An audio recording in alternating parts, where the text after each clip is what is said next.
नमस्कार। सूचना एवं जनसंपर्क विभाग की प्रस्तुति हिमाचल बुलेटिन में आपका स्वागत है। पेश है आज के समाचार।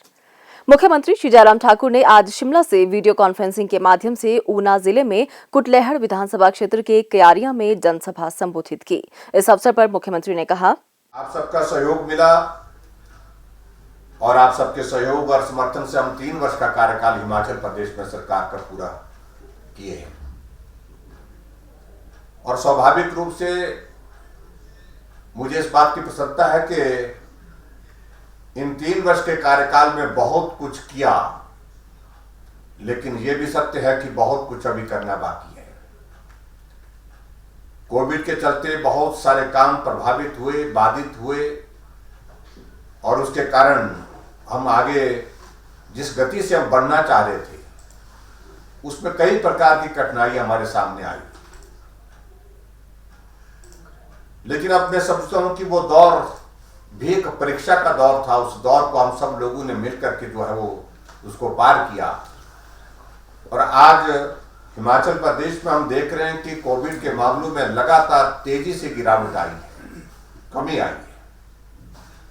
कोविड खत्म हुआ ऐसा हम नहीं कह सकते हैं, लेकिन उसके बावजूद बड़ी तेजी के साथ कमी आई है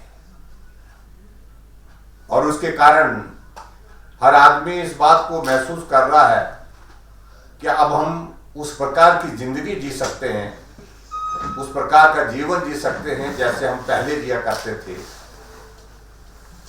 न घर से बाहर जाने में कोई कठिनाई होती थी और बाहर जाकर के भी किसी प्रकार की इस प्रकार की बंदिशों का पालन करने की आवश्यकता नहीं पड़ती थी।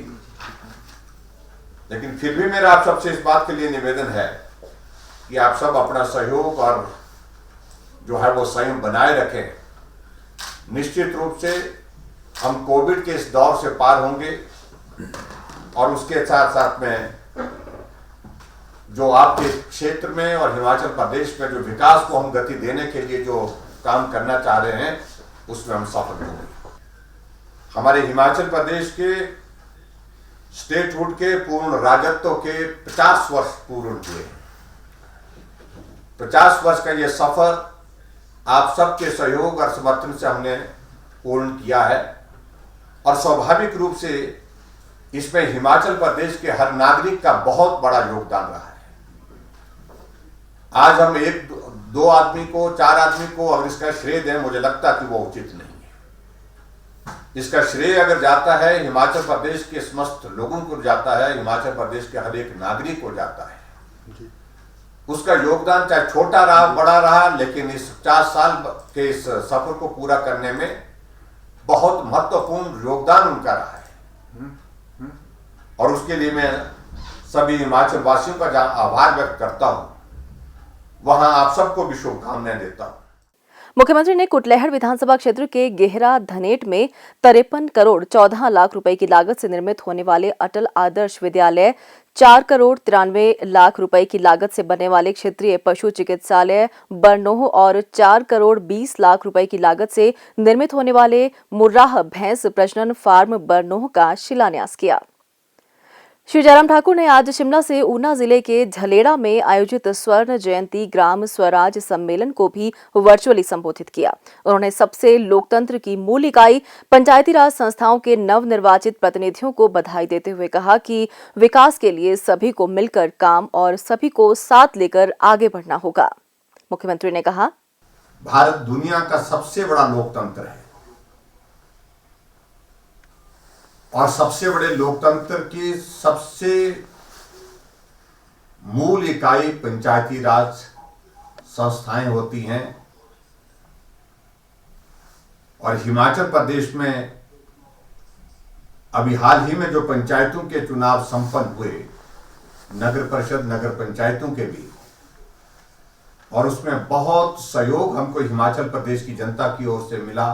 बहुत शांतिप्रिय ढंग से सारे चुनाव संपन्न हुए और चुने हुए प्रतिनिधियों के नाते ये मेरा पहला संवाद है आप सबके बीच में, जहां मैं अपनी बात आप सब तक टेक्नोलॉजी के माध्यम से जुड़ करके कह रहा हूं। मैं आप सबको इस चुनाव में विजयी होने पर बहुत बहुत बधाई देता हूं और शुभकामनाएं देता हूं। मित्रों, पंचायत का चुनाव होने के बाद अब आपकी जिम्मेवारी बहुत बढ़ गई और उस जिम्मेवारी का निर्वहन करने के लिए हम सब लोगों को मिलकर के काम करना है। और आप सब लोगों का और हम सब लोगों का यह सौभाग्य है कि आप उस वक्त चुने गए पंचायत के प्रतिनिधि के नाते या नगर परिषद नगर पंचायत के प्रतिनिधि के नाते जब हिमाचल प्रदेश अपनी राजत्व की स्टेटहुड की 50 साल पूरे करने में कामयाब हुआ है। और यह अवसर सबके जीवन में संभव नहीं है, इसलिए आप सबके जीवन में आपके चुने जाने के साथ हिमाचल प्रदेश के पूर्ण राजत्व के 50 साल पूर्ण होने पर आपकी जिम्मेदारी और भी ज्यादा बढ़ गई है। मुझे इस बात को लेकर के भी आप सबके बीच में इस बात को जरूर कहना है कि एक चुने हुए प्रतिनिधि के नाते जो हमारे दायित्व हैं, उन दायित्वों का निर्वहन करने के लिए हम सब लोगों को ईमानदारी से काम करना है। हमारा 3 टायर सिस्टम को स्ट्रेंथन करने के लिए, मजबूत करने के लिए एक शुरुआत उस वक्त की थी। हमारे बीडीसी के मेंबर, जिला परिषद के मेंबर हमेशा इस बात के लिए कहते थे कि जो हमको फाइनेंस कमीशन का पैसा आता है उसमें से हमको पैसा नहीं मिलता है, और पहले पैसा आता भी कम था। लेकिन हमने इस बात को लेकर के सुनिश्चित किया कि इस पैसे का वितरण जो है हमारी जिला परिषद, हमारी पंचायत में और उसके बाद बीडीसी में होना चाहिए, ठीक प्रकार से होना चाहिए। इसलिए फाइनेंस कमीशन के पैसे का हमने जो है वो शेड्यूल उस प्रकार से बनाया जिसमें जिला परिषद को हमने उस वक्त जो है 50% किया था और उसके बाद पंचायतों को और बीडीसी को 30 और 20% किया था। तो एक बहुत बेहतरीन शुरुआत उस दृष्टि से हुई और जनप्रतिनिधि के नाते उन सब लोगों का सम्मान भी बढ़ा और स्थान भी बढ़ा। मुख्यमंत्री श्री जयराम ठाकुर ने राज्य के कई हिस्सों में हिमपात व वर्षा के कारण उत्पन्न स्थिति के दृष्टिगत विभिन्न विभागों के अधिकारियों को प्रदेश में सभी आवश्यक सेवाओं को यथाशीघ्र बहाल करने के निर्देश दिए हैं।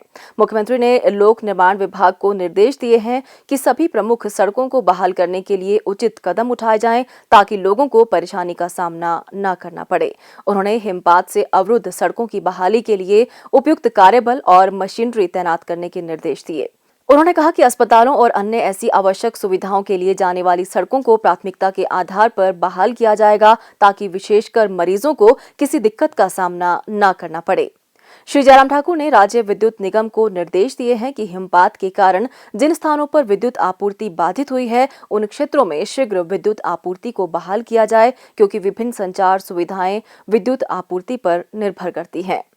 मुख्यमंत्री ने सिंचाई एवं जन स्वास्थ्य विभाग को बर्फबारी के कारण बाधित जलापूर्ति व्यवस्था को सुचारू बनाए रखने के लिए उचित कदम उठाने के निर्देश दिए। उन्होंने विभाग को पाइपों का उचित भंडारण करने के निर्देश दिए ताकि क्षतिग्रस्त जलापूर्ति पाइपों को शीघ्र बदला जा सके।